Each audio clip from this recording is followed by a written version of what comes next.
በዚህ ሳምንት ቤተክርስቲያን ተድላ ደስታ ያደረገ በዚህ ሰሞን ጌጥ ያጌጠ ደስ ያለው ይሄን ያደረገ ከሚስቱ ጋር አንድ ወይም ከባሏ ጋር አንድ የሆነ በመኝታ የተገናኘ መብል መጠጥን አብዝቶ የሚደሰት ሰው ቁጥሩ ከአይሁድና ከይሁዳ ጋር ነው ማለት ነው።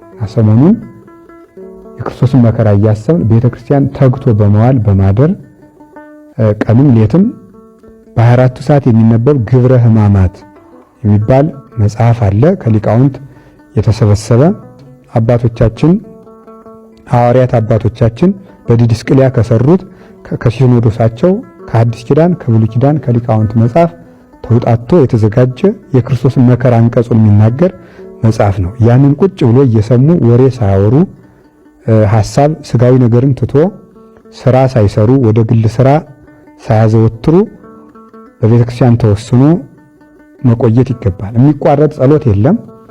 መልክ ይደገማል። በዚህ ሳምንት አይደገምም የሚል መጽሐፍም የለም። ሰላምታ ጸሎትም ይደገማል። ለምን? መልክአ ሕማማቱ ራሱ ሰላምታ ነው። ከሚደረሱ መጻሕፍት መካከል መኃልየ ዘሰሎሞን አንዱ ነው። መኃልየ ዘሰሎሞን ደግሞ መልክ ነው ራሱ። ስብሐት ለከ ሰላም ለክሙ እየተባለ ነው መልክአ ሕማማቱ የሚደረስ። መልክአ ስዕልም ይባላል። ስለዚህ በሕማማት ይሄ ይደገማል ይሄ አይደገምም የሚባል ጸሎት የለም።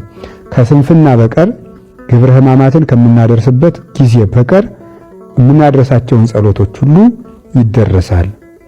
ቤተክርስቲያንን ኪዳኑን ቅዳሴውን የምታቆመው የክርስቶስን ሕማም ለማሰብ ተድላ ደስታውን አቆይታ በሌላ ቃል እግዚአብሔር ተክታ ስታደርስለት ትሰነብታለች። ይሄም እንዳይታጎል የሰኞ የማክሰኞ የረቡዕ ኪዳን እንዳይታጎል በዕለተ ሐሙስ 3 ኪዳኖችን መላልሳ በማድረስ እነዚህ ሁሉ ትፈጽማቸዋለች።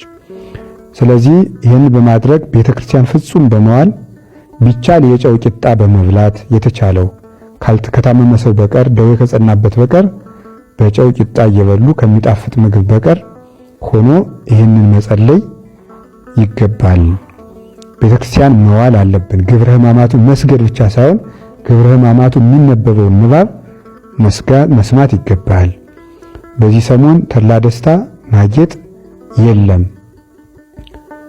በጸሎተ ሐሙስ ሁሉም ምዕመናን ይቆርባሉ፣ ስጋው ደግሞ ይቀበላሉ። መቁረብ የሚቻላቸው የተዘጋጁ ሁሉ ይቀበላሉ።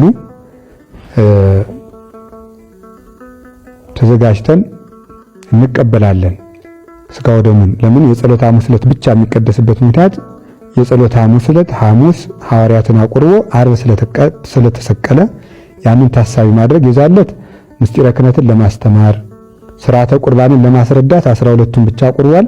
ዛሬ ግን ስጋው ደግሞ ለሁሉ ስለተሰጠው ሁሉም ምዕመናን ይቆርባሉ ማለት ነው።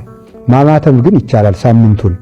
ለምን? የማንባረክበት ምክንያት ሐዘንን ለመግለጥ የጌታችን መከራውን ለመግለጽ ስቃዩን ለማሰብ ሰላም የሚሰጥ አምላክ ሰላም እንደሌለው አድርገው እያንከላከሉ እያዳፉ ሰቀሉት ለማለት ሰላም የምናገኝበትን መስቀል ሳንሳለም እንሰነብታለን እንጂ ሰውነትን ማማተብ አማትቦ መስገድ ግን አይከለከልም።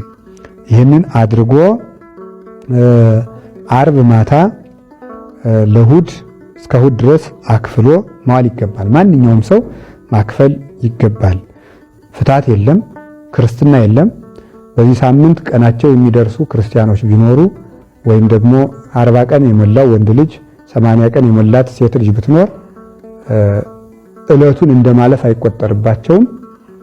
እሑድ ክርስትና ይነሳሉ ማለት ነው፣ ይሰነብታሉ።